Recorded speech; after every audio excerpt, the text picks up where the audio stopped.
Welcome to federal Telangana.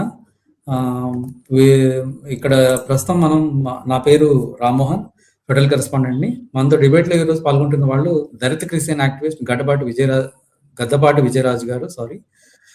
NALSAR professor కర్ణమురళి గారు. తను human rights విషయం మీద ప్రత్యేకంగా ఆహ్, అక్కడ బోధిస్తారు. ఇక కృపాకర్ మాదిక్ గారు ఎంఆర్‌బీఎస్ వ్యవస్థాపక సభ్యులతో ఆయనతో పాటు ప్రస్తుతం ఆయన డాక్టర్ బిఆర్ అంబేద్కర్ యూనివర్సిటీలో మానవ హక్కుల సబ్జెక్ట్‌కి అకాడమిక్ కౌన్సిలర్‌గా ఉన్నారు.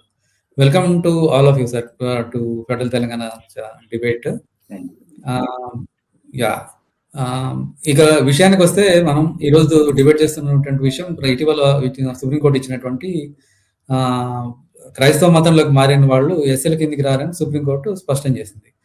ఈ తీర్పు ఆంధ్రప్రదేశ్‌లోని బాపట్ల జిల్లా పిఠలవానిపాలెం మండలం కొత్తపల్లి గ్రామానికి చెందిన చింతాడ ఆనంద్ అనే వ్యక్తి కొందరు రెడ్డి కులస్తులు ఇతరులు తన మీద దాడి చేశారని చందూల్ పోలీస్ స్టేషన్‌లో కంప్లైంట్ చేశారు. అయితే ఈ ఫిర్యాదు చేసిన వ్యక్తి హిందూ కాదని, ఆయన పాస్టర్ కాబట్టి ఆయనకి ఇక్కడ ఎస్సీ యాక్ట్ వర్తించదని వాళ్ళు కోర్టులో కేసు వేశారు. ఈ వాదాన్ని ఆంధ్రప్రదేశ్ సంబంధించినటువంటి హైకోర్టు పోయిన సంవత్సరం 30 ఏప్రిల్ 2025లోనే సమర్థించింది. ఈ తీర్పును సవాల్ చేస్తూ చింతాడ ఆనంద్ ఈ సుప్రీంకోర్టులో అప్పీల్ చేశారు. దీని మీద సుప్రీంకోర్టులో జస్టిస్ ప్రశాంత్ కుమార్ మిశ్రా, జస్టిస్ మన్మోహన్తో కూడినటువంటి బెంచ్ ఆంధ్రప్రదేశ్ హైకోర్టు తీర్పుని సమర్థించింది. సమర్థిస్తూ అది కేవలం 1950 ప్రెసిడెన్షియల్ ఆర్డర్ ప్రకారం హిందూ, సిక్కు, బౌద్ధ మతాలకు చెందిన వాళ్ళు మాత్రమే ఎస్సీ హోదా కలిగి ఉంటారని, మిగిలిన వాళ్లకు ఇది వర్తించదు, ఈ చట్టం వర్తించదని తేల్చి చెప్పింది. మరి మతం మారినా లేకపోతే ఇంకోటి మారినా ఈ సామాజిక స్థాయి స్థితిగతులు మారట్లేదు, వివక్ష మారట్లేదు, ఆగట్లేదు అనేటటువంటిది సామాజిక కార్యకర్తలు కానీ లేకపోతే ఈ ప్రత్యక్షంగా ఫీల్డ్లో పనిచేస్తున్నటువంటి యాక్టివిస్టులు కానీ చెప్తున్నటువంటి పరిస్థితి ఉంది. మరి ఈ నేపథ్యంలో దీని పరిణామాలు ఎట్లా ఉంటాయి ఏమనే విషయం మీద మన గెస్ట్లతో తెలుసుకుందాం.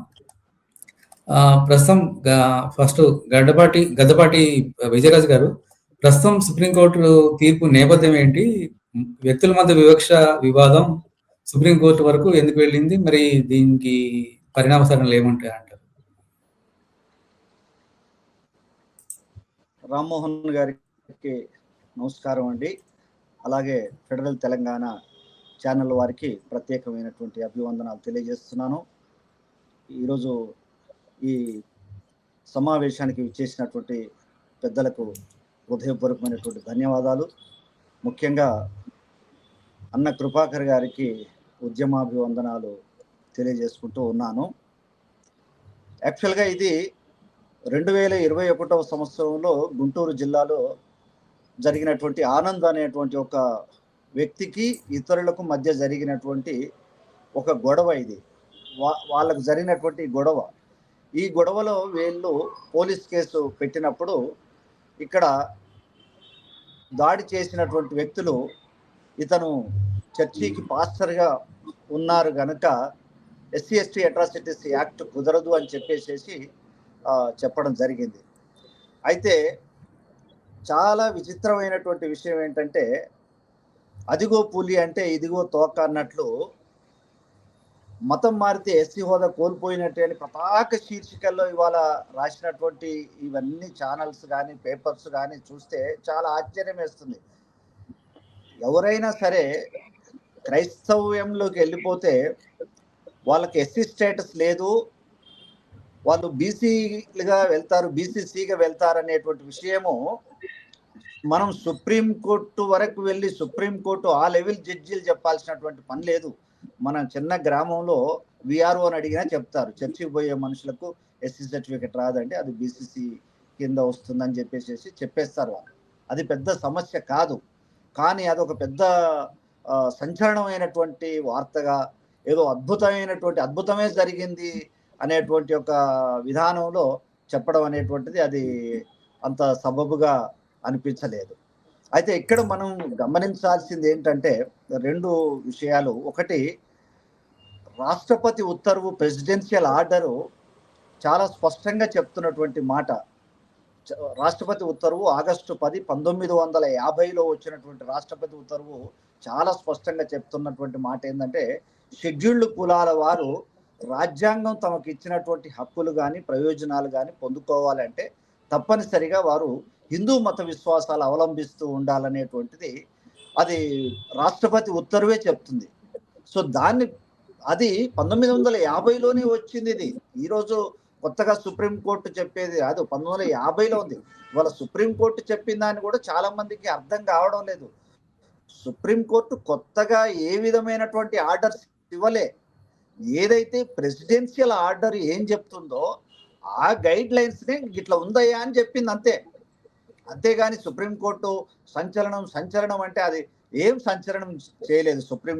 సుప్రీంకోర్టు చాలా సింపుల్గా చెప్పింది, రాష్ట్రపతి ఉత్తర్వు ఇట్లా ఉంది, దాని ప్రకారం ఎవరైనా సరే ఎస్సీలు క్రైస్తవ మత విశ్వాసాలు అవలంబిస్తే వాళ్ళకి ఎస్సీ స్టేటస్ ఉండదు అనేది రాష్ట్రపతి ఉత్తర్వు చెప్పిన దాన్ని సుప్రీంకోర్టు చెప్పింది తప్ప సుప్రీంకోర్టు కొత్తగా తాను వేరే ఆర్డర్స్ ఏ విధమైనటువంటిది కూడా ఇవ్వలేదనేటువంటిది ఒకటి గుర్తుంచుకోవాలి. రెండవది ఏంటంటే, ఎవరైతే పాస్టర్గా పనిచేస్తున్నటువంటి వ్యక్తి ఉన్నాడో తాను చట్టం తెలియకుండా, మరి వాళ్ళ లాయర్ కూడా ఏ విధంగా ఉన్నాడో నాకు తెలియదు. సో వాళ్ళకైనా అర్థమై ఉండాలి. ఎందుకంటే ఒక మనిషి చర్చికి వెళ్తూ పాస్టర్గా ఉంటూ కూడా తిరిగి ఎస్సీ ఎస్టీ కేసుకు వెళ్ళాడు అంటే మరి ఒకవేళ అతనికి తెలియదంటే వాళ్ళ లాయర్కైనా తెలిసి ఉండాల్సి ఉండే. కానీ వాళ్ళు ఏ విధంగా ఆ పొరపాటు చేశారనేటువంటిది అది ఒకటి తెలియదు. ఇంకో విషయం ఏంటంటే, ఇవాళ సుప్రీంకోర్టులో ఆల్ ఇండియా క్రిస్టియన్ ఫెడరేషన్ ద్వారా మేము ఆల్రెడీ ఒక కేసు వేశాం. ఏంటంటే 2007వ సంవత్సరంలో జస్టిస్ రంగరాజ్ మిశ్రా కమిషన్ ఒక సిఫారసు చేసింది ఆనాటి కేంద్ర ప్రభుత్వం, యూపీఏ ప్రభుత్వంకు. షెడ్యూల్డ్ తెగల వారికి ఏ మతంలో ఉన్న ఎస్టీ స్టేటస్ ఎలా ఇస్తున్నారో షెడ్యూల్డ్ కులాల వారికి కూడా ఏ మతంలో ఉన్నప్పటికీ ఎస్సీ స్టేటస్ ఇవ్వాలి. వాళ్ళు మతం మారినప్పటికీ కూడా కులం మారదు, ఆ వివక్షత పోదు, ఆ పేదరికం పోదు, ఆ బాధలు సమస్యలు రంగనాథ్ మిశ్రా ఆల్రెడీ చెప్పింది. దాన్ని బేస్ చేసుకునే మేము ఆల్ ఇండియా క్రిస్టియన్ ఫెడరేషన్ ద్వారా ఆల్రెడీ సుప్రీంకోర్టులో ఒక కేసు వేశాము. ఆ కేసు నడుస్తుంది. చాలా మంది ఏమనుకుంటున్నారంటే ఈ తీర్పు దానికి సంబంధించింది అనుకుంటున్నారు. కానీ ఎవ్వరు కూడా అపోహపడాల్సినటువంటి పని లేదు. సుప్రీంకోర్టు ఎక్కడ కూడా దళిత క్రైస్తవులకు అన్యాయం చేస్తుందనేటువంటి ఒక విషయంలో మేము విశ్వసిస్తలేము. తప్పకుండా దేశ అత్యున్నత న్యాయస్థానాలు దళిత క్రైస్తవులకు న్యాయం చేస్తవి, రాజ్యాంగపరమైనటువంటి తీర్పులు వస్తవి అనేటువంటి దానినే మేము నమ్ముతూ ఉన్నాం. తప్పకుండా మేము వేసిన కేసుకు రాజ్యాంగపరమైన తీర్పు వస్తుందని మేము విశ్వసిస్తూ ఉన్నాము. ఓకే రాజు గారు, నెక్స్ట్ కృపాకర్ గారు, ఈ తీర్పు రాజ్యాంగంలోని ఆర్టికల్ 341 ఆర్టికల్ 14 కు అనుగుణంగా ఉందంటారా? ఎట్లా ఉందంటారు? నిజానికి 2 కేసులండి. ఒకటి సుప్రీంకోర్టులో దళిత క్రైస్తవులకి ఎస్సీ స్టేటస్ ఇవ్వాలని నడుస్తున్న కేసు ఒకటి పెండింగ్ లో ఉన్నది.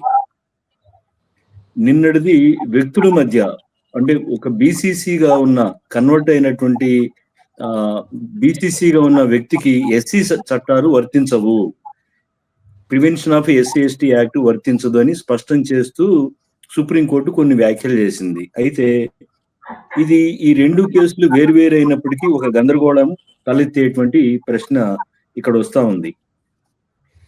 వాస్తవానికి నిన్న ఇచ్చిన తీర్పు ఏదైతుందో ఎగ్జిస్టింగ్ చట్టాలు, రాజ్యాంగం ఏం చెప్తుందో దాని పరిధిలో దానికి అనుగుణంగా ఇచ్చినటువంటి తీర్పే తప్ప వేరే కాదు. ఆర్టికల్ 341 క్లాజ్ ఏ ప్రకారం రాష్ట్రపతి షెడ్యూల్డ్ కులాలని స్పెసిఫై చేస్తాడు. క్లాజ్ 2 రాష్ట్రపతి అనుమతి లేకుండా పార్లమెంటు కూడా షెడ్యూల్డ్ కులాల జాబితాలో ఇంక్లూజన్స్, డిలీషన్స్ చేయడానికి వీల్లేదని చెప్పి ఆర్టికల్ 341 చెప్తా ఉంది. అట్లాగే constitutional order 1950, schedule caste constitution order 1950 లేదా రాజ్యాంగ ఉత్తర్వు లేదా రాష్ట్రపతి ఉత్తర్వు షెడ్యూల్డ్ కులాలకు సంబంధించిన దాంట్లో స్పష్టంగా బౌద్ధము, సిక్కు, హిందూ ఈ 3 మతాలకు సంబంధించినటువంటి వారినే ఎస్సీలుగా పరిగణించబడతాయి. అట్లా కాకుండా ఇస్లాం కానీ క్రైస్తవం కానీ ప్రాక్టీస్ చేస్తూ ఉంటే వాళ్ళని ఎస్సీ కేటగిరీ కింద చూడటానికి వీల్లేదనేది 1950లోని రాష్ట్రపతి ఉత్తర్వు స్పష్టంగా చెప్తా ఉంది. వీటిని పరిగణలోకి తీసుకొనే నిన్నట జడ్జిమెంట్ వచ్చిందే తప్ప వేరే కాదు అని చెప్పి మనం గుర్తుపెట్టుకోవాలి. అయితే ఏం చేస్తే బాగుండుండేది సుప్రీంకోర్టు అని చెప్పారంటే, బాధితుల సామాజిక కోణం ఏదైతే ఉందో ఆ బాధితుల సామాజిక కోణాన్ని ఇక్కడ సుప్రీంకోర్టు విస్మరించింది. గ్రౌండ్ రియాలిటీని విస్మరించి చట్టాలు ఏం చెప్తున్నాయి, రాజ్యాంగం ఏం చెప్తా ఉంది, ఆ దాని పరిమితుల్లో మాత్రమే నిన్నటి తీర్పుని నిర్వచించి తేటతెల్లం చేసిందే తప్ప గ్రౌండ్ రియాలిటీని పరిగణలోకి తీసుకోలేదు. తీసుకోకపోవడం వల్ల ఈ గందరగోళం ఒకటి నడుస్తా ఉంది. కాబట్టి దళిత క్రైస్తవులకి ఎస్సీ స్టేటస్ ఇవ్వాలని సుదీర్ఘమైనటువంటి ఉద్యమము, పోరాటము, న్యాయ పోరాటం ఒక పక్క నడుస్తా ఉంది. దానికి సంబంధించినటువంటి కేసులో కాదు నిన్నటి తీర్పు ఇచ్చింది, ఇది వేరే అనేటువంటిది ఫస్ట్ ఎవరైతే బాధితుల పక్షాన బాధితుల పక్షాన కానీ ఉన్నటువంటి వాళ్ళు అర్థం చేసుకోవాలని కోరుతున్నాము. రెండవది, అసలు కేసు ఏదైతుందో అసలు కేసుకు సపోర్టివ్ గా కేంద్ర ప్రభుత్వం ఏం చేసిందంటే జస్టిస్ కేజీ బాలకృష్ణన్ కమిషన్ ఒకదాన్ని, త్రిసభ్య కమిషన్ ని 2022 అక్టోబర్లో నియామకం చేసింది. ఏంటంటే హిందూ ఎస్సీలతో సమానంగా క్రిస్టియన్ ఎస్సీలు లేదా ఇస్లాం ఎస్సీలు ఎవరైతే ఉన్నారో వాళ్ళకి కూడా రిజర్వేషన్స్ ఇవ్వచ్చా, ఎస్సీ స్టేటస్ ఇవ్వచ్చా, ఇస్తే ప్రాబ్లమ్స్ ఏంటి, ఇవ్వకపోతే ప్రాబ్లమ్స్ ఏంటి తేల్చండి, విచారించండి అని చెప్పి 3.5 సంవత్సరాల క్రితం కేజీ బాలకృష్ణన్ కమిషన్ ని కేంద్ర ప్రభుత్వం నియామకం చేసింది. ఆ రిపోర్ట్ ఇంతవరకు రాలేదు. అయితే ఎస్సీ ఆల్రెడీ ఉండగా ఈ కమిషన్ ఎందుకు ఏర్పాటు చేశారంటారు? ఎస్, సో ఇవన్నీ జరుగుతూ ఉన్నాయి. ఈ జరుగుతున్న నేపథ్యంలో ఒక హోప్ ఉంది. బాధితులకి ఎవరైతే దళిత క్రైస్తవాన్ని అవలంబిస్తున్నటువంటి వాళ్ళు ఎవరైతే ఉన్నారో వివక్షను ఎదుర్కొంటూ వాళ్ళకు ఒక హోప్ ఉండింది. ఏంటి హోపు? మాకు త్వరలోనే జస్టిస్ బాలకృష్ణ కమిషన్ కానీ లేకపోతే సుప్రీంకోర్టులో పెండింగ్ లో ఉన్న కేసులో కానీ మాకు న్యాయబద్ధమైనటువంటి తీర్పు వస్తుంది, మమ్మల్ని ఎస్సీలుగా పరిగణిస్తారని చెప్పి ఒక హోపు నడుస్తూ ఆ కేసు విచారణలో ఉండగా ఈ కేసు ఒకటి వ్యక్తుల మధ్య నడిచినటువంటి కేసులు నిన్న తీర్పు వచ్చింది. ఆ తీర్పు కొంత కన్ఫ్యూజన్ కి గురి చేస్తా ఉంది. ఇది వేరు అది వేరు అనేటువంటిది మనం అర్థం చేసుకోవాలని కోరుతా ఉన్నా. Okay sir. ఇకపోతే మురళి గారు, ఈ దళిత క్రిస్టియన్స్ కు ఎస్సీ స్టేటస్ ఇవ్వకపోవడం వల్ల వివక్ష కొన్ని మతాలకు పరిమితమైన ఆలోచన ఉందా? అసలు ఈ తీర్పు వెనక ఉన్నటువంటి వివిధ డైమెన్షన్స్ ఏంటి? రాజకీయంగా ఏమైనా డైమెన్షన్స్ ఉన్నాయా లేకపోతే ఏంటి అనేది మీరు కొంచెం వివరించండి. 1950లో వచ్చినటువంటి ఈ ప్రెసిడెన్షియల్ ఆర్డర్ కి పునాది 1936లో government of India schedule caste order అనేది ప్రధానమైంది. గవర్నమెంట్ ఆఫ్ ఇండియా 1935 యాక్ట్ ప్రకారం గవర్నర్ జనరల్ షెడ్యూల్ కాస్ట్ల యొక్క లిస్టుని ఆల్ ఇండియాలో తయారు చేశారు. ఆ రోజు హిందూ మతంలో మాత్రమే కులం ఉంది కాబట్టి వివక్ష ఉంది అని చెప్పడం ఆ రోజు బ్రిటిష్ గవర్నమెంట్కి ఒక అవసరం. రెండవది, క్రిస్టియానిటీలో లేదని చెప్పడం కూడా ఆ రోజు బ్రిటిష్ గవర్నమెంట్కి ఒక అవసరం. సన్నిహితంగా ఉన్నటువంటి ముస్లిం ఇస్లాం మతంలో కూడా కులం లేదని చెప్పడం కూడా బ్రిటిష్ గవర్నమెంట్కి ఒక అవసరం. అయితే అంబేద్కర్ కొత్తగా రాబోయే పార్లమెంట్ అని నమ్మకపోవడం వల్ల 1936లో వచ్చినటువంటి షెడ్యూల్ క్యాస్ట్ లిస్టు ప్రకారమే తొందరగా ఒక లిస్టు తయారు చేయాలి, పార్లమెంట్కి ఆ బాధ్యత ఇస్తే అది సుదీర్ఘమైనటువంటి చర్చకు దారి తీయవచ్చు, కాబట్టి పార్లమెంట్ కన్నా కూడా ముందే ప్రెసిడెంటే అది చేయాలని ఆయన ఆశించాడు. నిజానికి ఆ రోజు ఉన్నటువంటి కులతత్వాన్ని చూస్తే పార్లమెంట్ అని కూడా ఆయన నమ్మలేదు. సో కాబట్టి అది ఒక రాజకీయ అవసరంగా బ్రిటిష్ వాళ్ళకి వచ్చింది. ఈరోజు రాజ్యాంగం ప్రకారం దాన్ని నిర్వచించాల్సిన అవసరం ఉంది. ఇక్కడ మనకు కావాల్సింది ఏమిటి? ఆనంద్ గారు ఎందుకు వెళ్ళారు కోర్టు? నన్ను కులం పేరు మీద దూషించినారు అని. కులం పేరు మీద ఎవరు దూషిస్తారు? కులాన్ని నమ్మేవాళ్ళు. కాబట్టి హిందూ మతంలో మాత్రమే కులము వివక్ష ఉంది అని చెప్పేవాళ్ళు నిందితుల కులం మీద చర్చ చేయాలి, కానీ బాధితుల కులం మీద ఎందుకు చర్చ జరుగుతా ఉంది? బాధితుల మతం మీద ఎందుకు చర్చ జరుగుతా ఉంది? నిజానికి ఒక క్రిస్టియన్ ఇంకో క్రిస్టియన్ కులం పేరు మీద పేరు పెట్టి తిట్టడు అనేది నిజం, కానీ కులాన్ని తిట్టే వాళ్ళకి వాళ్ళది హిందూ మతమే కదా. కాబట్టి నిందితుల యొక్క కులం మీద చర్చ చేస్తే అప్పుడు ఎస్సీ యాక్ట్ అప్లై అవుతుందా లేదా అనేది ఒకటి. రెండవది 341 అధికరణ ఫండమెంటల్ రైట్స్ లో లేదు. సమానమైనటువంటి చట్టం ముందు సమానత్వం, వివక్షకు వ్యతిరేకంగా సమానత్వము అనేటువంటి 2 ఆర్టికల్స్, ఆర్టికల్ 14, 15 మతానికి అతీతంగా ఉండాలి అని ఆర్టికల్ స్పష్టంగా ఉన్నప్పుడు నువ్వు హిందూ మతంలో ఉంటే మాత్రమే నీకు రక్షణలు ఉంటాయి, హిందూ మతంలో ఉంటే మాత్రమే నీకు రక్షణ, ముఖ్యంగా benefits, protections and political representation అనే మాట జస్టిస్ మిశ్రా చాలా క్లియర్ గా వాడాడు. అంటే ఏమిటి అసలు? పోనివ్వండి, నేను ఒక ప్రశ్న అడుగుతాను. నేను ఒక దళితుడిని, నాకు హిందూ మతం మీద నమ్మకం లేదు, నాకు క్రిస్టియానిటీ మీద నమ్మకం లేదు, నేను ఒక నాస్తికుడిని.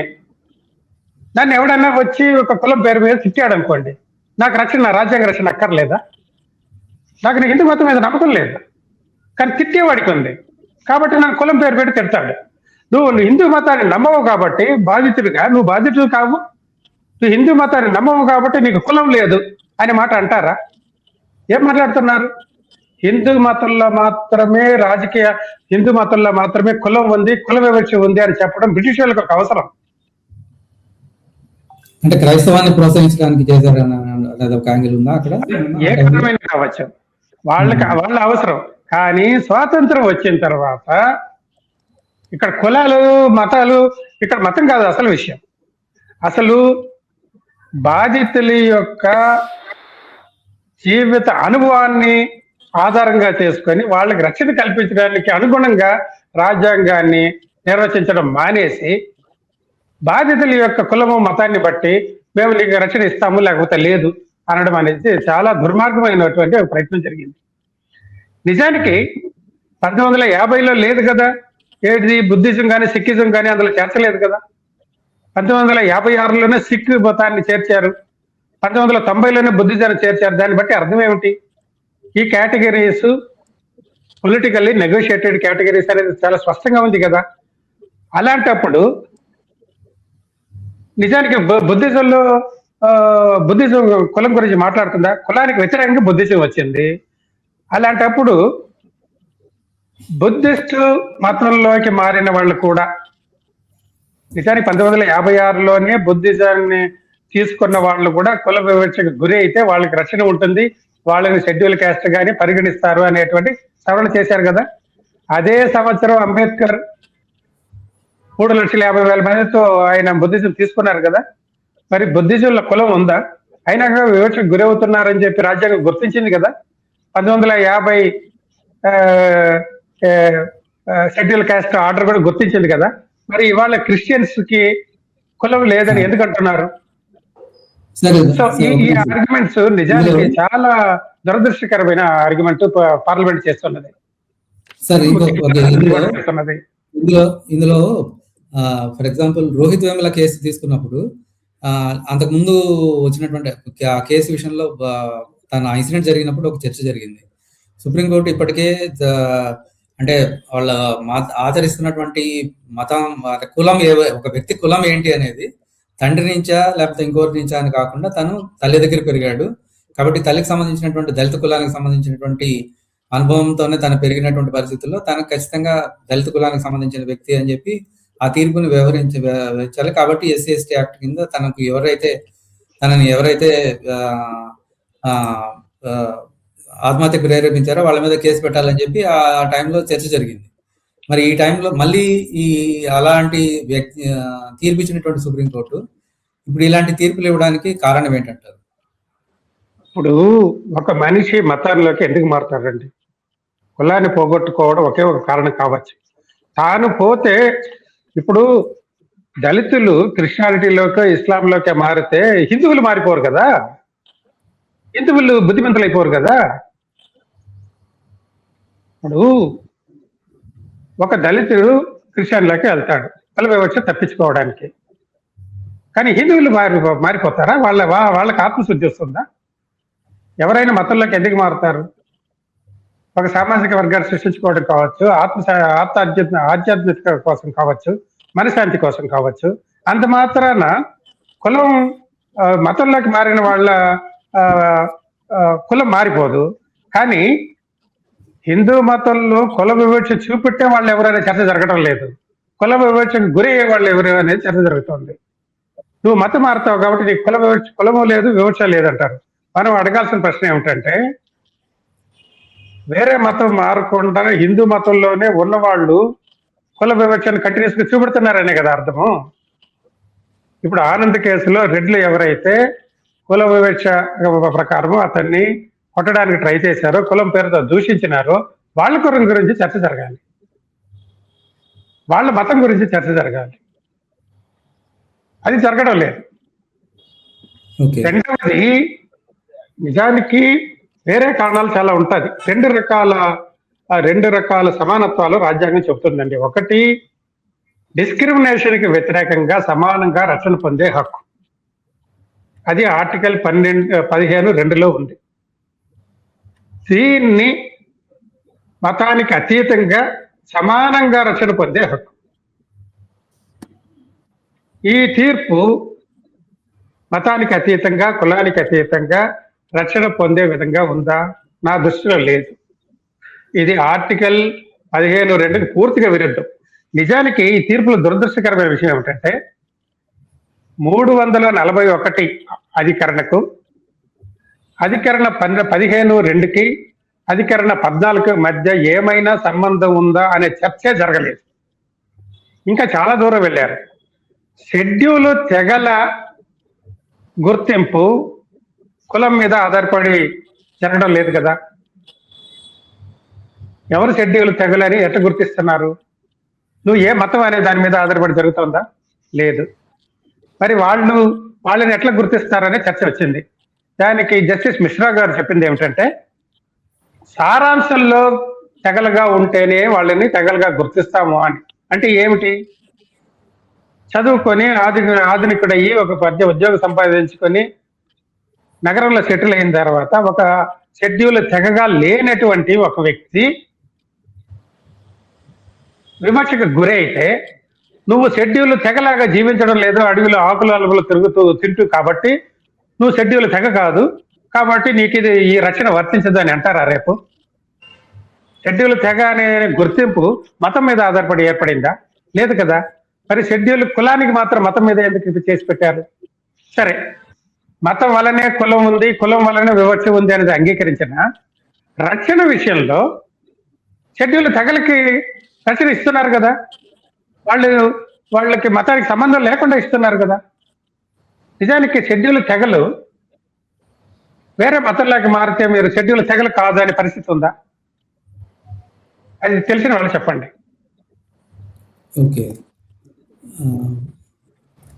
ఇకపోతే విజయ్ గారు, మతం మారినా వివక్ష పోవటం లేదనేది వాస్తవంగా అయినా మతం మారడానికి కారణం ఏమంటారు? మోస్ట్లీ ఎక్కువ మంది ఇప్పుడు షెడ్యూల్డ్ కులాల వారిని అంటరాని వారుగా భారతదేశంలో కొన్ని వేల సంవత్సరాలుగా ఏ విధమైనటువంటి జీవితాన్ని జీవించారో చరిత్ర చదివిన ప్రతి ఒక్కరికి తెలుసు. అనేక మంది తమ కళ్ళతో కూడా చూస్తున్నారు. నేటికి కూడా అది జరుగుతోంది. మొన్న కూడా అంబేద్కర్ కోనసీమ జిల్లాలో ఒక దళిత క్రైస్తవుడు చనిపోతే మా రోడ్డు వెంట వెళ్ళేదాని కొరకు, ఈ డెడ్ బాడీని, శవాన్ని తీసుకెళ్లే దాని కొరకు వీలు లేదు అని అంటే, వాళ్ళు ఎంత భారంతో పొలాల గట్ల మీద నుండి ఆ బాడీని మోసుకుంటూ వెళ్ళినటువంటి ఒక హృదయ విదారకరమైనటువంటి దృశ్యాలను 2 తెలుగు రాష్ట్రాలు కాదు, ఈ ప్రపంచం అంతా కూడా మీడియా ద్వారా చూసింది. సో మతం మారినప్పటికీ ఈ వివక్షత అనేటువంటిది పోవడం లేదు. జస్టిస్ రంగనాథ్ మిశ్రా కమిషన్ కూడా 2007వ సంవత్సరంలో ఇచ్చినటువంటి రిపోర్ట్లో కూడా అదే చెప్పింది. కులం వేరు, మతం వేరు. కులం సామాజికమైనది, మతం ఆధ్యాత్మికమైనది.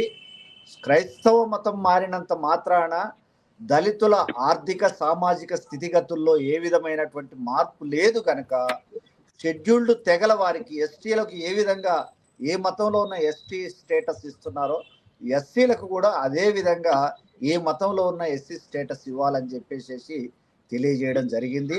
ఇవాళ ఆనంద్ అనేటువంటి ఒక వ్యక్తి మీద అగ్రవర్ణలో తక్కువ కులం వాడనే దాడి చేశారు.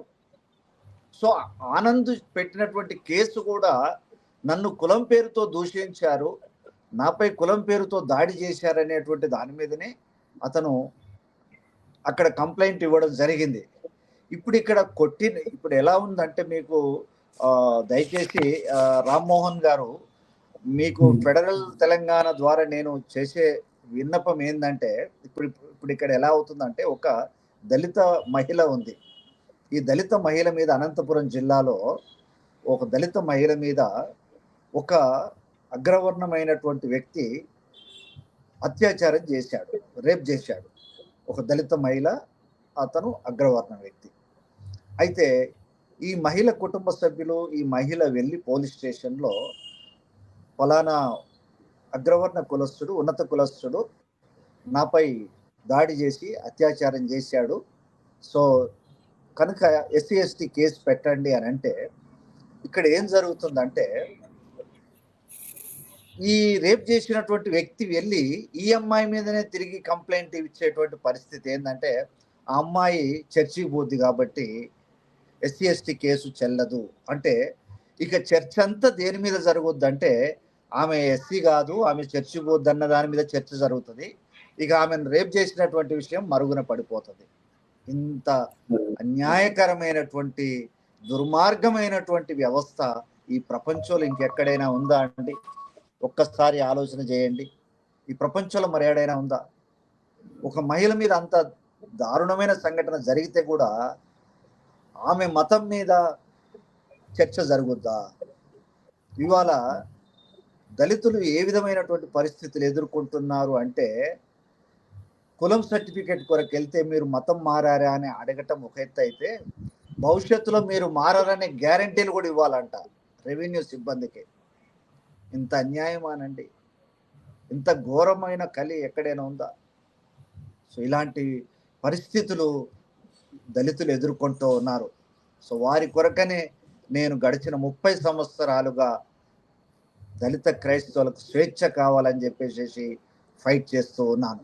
కృపగారు గారు, ఈ ఎస్సీ స్థాయి ఇస్తే గనక ఇతర దళిత వర్గాల ప్రయోజనాలకు ఏమైనా నష్టం ఉంటుందనే ఇది వాదన ఉందా? లేకపోతే అయితే మరి ఏ విధంగా ఈ వివక్షని ఆపడానికి మార్గాలు ఏంటి? రాజ్యాంగ నిపుణులు హిందువులకు మాత్రమే ఎందుకు అప్పట్లో దీన్ని పరిమితం చేశారు అనేది ఒక క్లుప్తంగా చెప్పండి.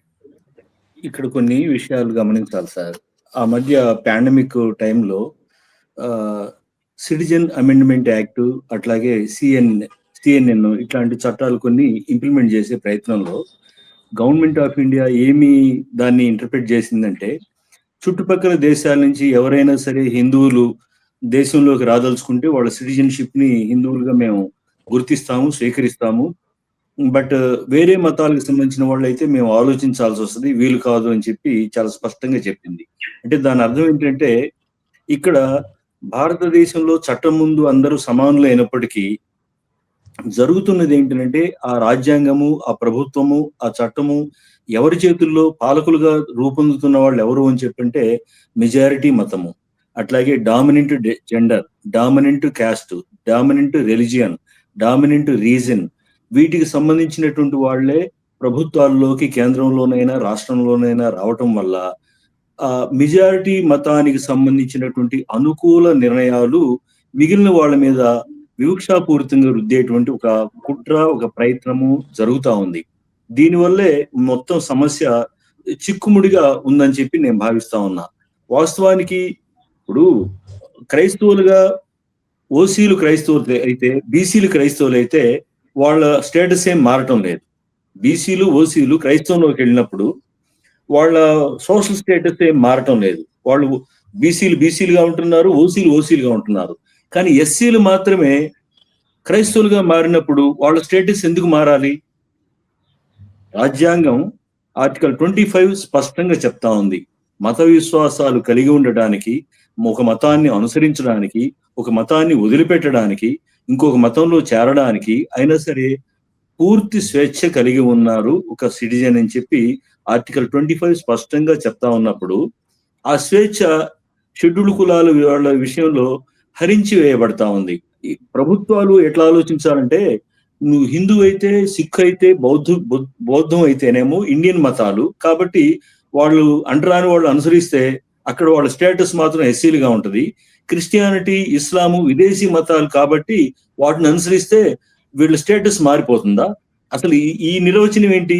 ఇట్లాంటి హిడెన్ నిర్వచనంతో హిందుత్వ ఫోర్సెస్ ఏవైతే ఉన్నాయో, ప్రభుత్వాలలో, న్యాయ వ్యవస్థల్లో ఉన్నటువంటి హిందుత్వ ఫోర్సెస్ ఏవైతే ఉన్నాయో, క్రైస్తవాన్ని, ఇస్లాంని వేరే దేశాల మతాలుగా భావించడం వల్లనే వచ్చినటువంటి చిక్కిది. వాస్తవానికి స్పిరిచువాలిటీ అనేటువంటి దానికి ప్రాంతం లేదు, దేశం లేదు. అదొక ఆధ్యాత్మికమైనటువంటి విశ్వజనీయమైనటువంటి విశ్వాసం అండి. ఎస్సీ స్టేటస్ ఇవ్వాలి దళిత క్రైస్తవులకి, దళిత ముస్లింలకి అనేటువంటి కేసు ఏదైతుందో దానికి అనుగుణంగానే రాబోయేటువంటి సుప్రీంకోర్టు తీర్పు కానీ, లేకపోతే జస్టిస్ బాలకృష్ణన్ కమిషన్ రిపోర్ట్ కానీ, లేదా ఇవన్నీ కూడా సానుకూలంగానే ఉంటాయని చెప్పి నేను భావిస్తా ఉన్నాను. ఓకే, మురళి గారు, ఈ రకమైనటువంటి ఇంటర్ప్రిటేషన్స్ సుప్రీంకోర్టు ఇవ్వటానికి కారణం ఏమంటారు? అంటే ఇదివరకు సుప్రీంకోర్టు ఫర్ ఎగ్జాంపుల్ ఉదాహరణకి ఆర్టికల్ 21 వీటి రైట్ టు లైఫ్ అన్నప్పుడు రైట్ టు లైఫ్ లో భాగంగా చదువు కానీ, లేకపోతే సరైనటువంటి పని హక్కు కానీ, ఇవన్నీ కూడా వివిధ రకాలుగా లిబరల్ ఇంటర్ప్రిటేషన్ ఇస్తూ ప్రజల యొక్క హక్కుల్ని విస్తృతం చేసినటువంటి పరిస్థితి అయితే ఉంది. కానీ ఇప్పుడు లేటెస్ట్ గా వస్తున్నటువంటి సుప్రీంకోర్టు తీర్పులన్నీ కూడా దానికి వ్యతిరేకంగా ఈ వస్తున్నటువంటి ఇంటర్ప్రిటేషన్లు ఉంటున్నాయి. దీనికి ప్రధానమైన కారణం ఏమంటారు? బ్రీఫ్ గా చెప్పండి. ఆ పాయింట్ చెప్పే ముందు ఒక్క విషయం చెప్తానండి. దౌర్జన్యాలు, వివక్షలు చాలా రకాలు ఉండొచ్చు. అది కులం మీద ఆధారపడి ఉంటే అది చాలా ప్రత్యేకమైనటువంటి దౌర్జన్యం అనడంలో ఆశ్చర్యం లేదు. కాబట్టి కుల గుర్తింపు వలన వ్యవస్థీకృతమైన వివక్ష పోవాలి కానీ అది హిందూ మతంలో ఉన్నందుకు ఇచ్చేటువంటి తాయిలంగా భావించేటువంటి ఒక తీర్పు ఇవ్వడం అనేది రాజ్యాంగ స్ఫూర్తికి పూర్తిగా విరుద్ధం. ఇలాంటి తీర్పులు ఇవ్వడానికి నా దృష్టిలో ప్రధానమైన కారణం, ఎస్సీ, ఎస్టీ, బీసీలు సుప్రీంకోర్టులో ఇప్పటి వరకు 17% మంది మాత్రమే, దేశంలో 75% మంది ఉన్నటువంటి ఎస్ఎస్టీ, బీసీలకి ప్రాతినిధ్యం 17% మాత్రమే వచ్చింది సుప్రీంకోర్టులో ఇప్పుడు దాకా. స్త్రీలకైతే 13% మాత్రమే ఇచ్చారు. అత్యంత మైనారిటీ వర్గమైనటువంటి 1-2 కులాలు మాత్రమే గత 75 ఏళ్లుగా సుప్రీంకోర్టులో కూర్చొని ఇతర కులాల మీద తీర్పులు చెప్తున్నారు. తమకు చెందినటువంటి, తమ జీవితాన్ని అర్థం చేసుకునేటువంటి శక్తి సామర్థ్యాలు ఉన్న వాళ్ళు మాత్రమే రాజ్యాంగ పదవుల్లో ఉన్నారు అని ప్రజలు భావించినప్పుడు మాత్రమే సుప్రీంకోర్టుని ప్రజలు నమ్ముతారు. ఈరోజు ఆ పరిస్థితి లేదు. జస్టిస్ మిశ్రా గారు తన అగ్రవర్ణ చైతన్యం, తను రాసేటువంటి జడ్జిమెంట్ లో ఏమైనా దూరుతుందా అనేటువంటి స్పృహ, కనీస స్పృహ లేకుండా బాధితుల యొక్క కులం గురించి, బాధితుల యొక్క మతం గురించి ఆయన మాట్లాడడం రాజ్యాంగంలోని అధికరణ 25కు, ముఖ్యంగా అధికరణ 15కి పూర్తిగా విరుద్ధం. సుప్రీంకోర్టు నుంచి ఇలాంటిది ఆశించడమే అత్యాశ అయిపోయింది ఈరోజు. కాబట్టి సుప్రీంకోర్టు ఒక ఉన్నత న్యాయస్థానంగా పూర్తిగా ప్రక్షాళన జరగాల్సిన అవసరం ఉంది. ఇప్పుడే ఆ పరిస్థితి వచ్చేట్లుగా కనిపించడం లేదు. ఓకే, కృపాకర్ గారు, ఈ దళితుల పైన వివక్ష కేసులు ఎందుకు వేగిపోతున్నాయి? స్పెషల్ కోర్టుల పరిస్థితి ఏంటి? మరి దీనికి పరిష్కారం ఫాస్ట్ ట్రాక్ కోర్టులేనా ఏంటి? మరి బ్రీఫ్ గా చెప్పండి. వాస్తవానికి ఎస్సీ ఎస్టీ కేసుల్లో 1-2% కంటే ఎక్కువ శిక్షలు పడడం లేదు. దీనికి కారణం ఏంటంటే బాధితులు వాళ్ళ సామాజిక స్థితిగతులు, చదువు లేకపోవటము, పేదరికము, నిరుపేదరికము, ఎక్కడో మారుమూల గ్రామాల్లో ఉండటము, చట్టాల గురించి సరైనటువంటి అవగాహన లేకపోవటము, లేకపోతే ఫర్దర్గా బెదిరింపులు, అట్లాగే వాళ్ళు దైనందిన జీవితంలో పనికి పోతే కానీ కూడు దొరికేటువంటి పరిస్థితులు లేవు. వీటన్నింటి నుంచి కూడా విచారణ ప్రక్రియ అనేటువంటిది చాలా స్లో అయిపోయి చాలా సుదీర్ఘమైనటువంటి విషయంగా మారటం వల్ల కేసులు మొత్తం నీరుగారిపోయి ఎవరైతే నేరస్తులు ఉన్నారో వాళ్ళకి శిక్షలు పడకుండా పోయేటువంటి పరిస్థితి, బాధితులకి న్యాయం జరగకుండా పోయేటువంటి పరిస్థితి ఏర్పడతా ఉంది. మేమేమంటున్నామంటే స్పెషల్ కోర్ట్స్ ని మేమేమంటున్నామంటే ఫాస్ట్ ట్రాక్ కోర్టులుగా మార్చాల్సినటువంటి అవసరం ఉంది. ఎస్సీ ఎస్టీ కేసుల్లో ఫాస్ట్ ట్రాక్ కోర్టులు ఉంటేనే త్వరగా బాధితులకి న్యాయం జరుగుతుంది, త్వరగా నేరస్తులకి శిక్ష విధించడానికి వీలవుతుంది. కాబట్టి ఫాస్ట్ ట్రాక్ కోర్టుల్ని ఏర్పాటు చేయాలని చెప్పి మేము స్పష్టంగా డిమాండ్ చేస్తున్నాము. నిర్భయ కేసులోను, దిశ కేసులోను ఎంత వేగంగా వ్యవస్థలు స్పందించి ఆ పార్టీలు కానీ, పొలిటికల్ సిస్టమ్ కానీ, లెజిస్లేటివ్ సిస్టమ్స్ కానీ, ఎగ్జిక్యూటివ్ కానీ, న్యాయ వ్యవస్థలు కానీ, విఐపీలు కానీ ఎంత వేగంగా స్పందించారో మనం తెలుసు. కారణం ఏంటి? వాళ్ళ అగ్రకుల మహిళలు కాబట్టి. అదే నిమ్న కులాలు, జాతులకు సంబంధించినటువంటి మహిళల మీద అత్యాచారాలు, దారుణమైన సంఘటన జరుగుతున్నప్పుడు ఇంత హల్చల్ ఎందుకు, ఇంత వేగంగా న్యాయం ఎందుకు జరగటం లేదు, ఇంత ప్రచారం ఎందుకు జరగటం లేదు, ఇంత సమాజం ఇంతగా ఆందోళన ఎందుకు పడటం లేదు? ఇది కేవలం అంటే వర్గాన్ని బట్టి, మనిషిని బట్టి వేగంగా స్పందించి వాళ్ళకి బియాండ్ లా అసలు ఏం జరిగింది దిశ విషయంలో పట్టుకొచ్చి కాల్ చేసినటువంటి అంత దారుణమైనటువంటి విచారణ కూడా లేకుండా నిందితుల్ని పట్టుకొచ్చి కాల్చినటువంటి పరిస్థితులు కూడా మనం చూస్తా ఉన్నాం. మేమేమంటున్నామంటే ఎస్సీ ఎస్టీలకి అత్యాచారం కేసుల్లో న్యాయం జరగాలి అని చెప్పానంటే ఇలాంటి విషయంలో కూడా దళిత క్రైస్తవుల సమస్య అనేది ఒక క్రానిక్ ప్రాబ్లం, ఒక సుదీర్ఘమైనటువంటి, ఒక వల్నరబుల్ కండిషన్ లో ఉన్నటువంటి, సమాజంలో అత్యంత అణగారిన సమూహాలుగా ఉన్నటువంటి వర్గాల విషయంగా దీన్ని పరిగణలోకి తీసుకొని దీన్ని సుప్రీంకోర్టు కానీ, జస్టిస్ బాలకృష్ణ కమిషన్ కానీ, అట్లాగే ఎగ్జిక్యూటివ్ కానీ, కేంద్ర రాష్ట్ర ప్రభుత్వాలు కానీ వేగంగా స్పందించి త్వరితగతిన సానుకూలంగా బాధితుల యొక్క ఆకాంక్షల్ని, వాళ్ళకి న్యాయం జరిగేటువంటి అంశాన్ని ఒక నైతిక పరిగణలోకి, రాజ్యాంగ నైతికత అంటాం, న్యాయపరమైన నైతికత అంటాం, ఆ నైతికతని పరిగణలోకి తీసుకొని త్వరితగతిన ముగించి సానుకూలంగా పరిష్కారం చేయాలి, సానుకూల న్యాయం చేయాలి. రామ్మోహన్ గారు, నిర్దిష్టంగా చెప్పాలంటే వెనుకబడిన కులాల నుంచి వచ్చినటువంటి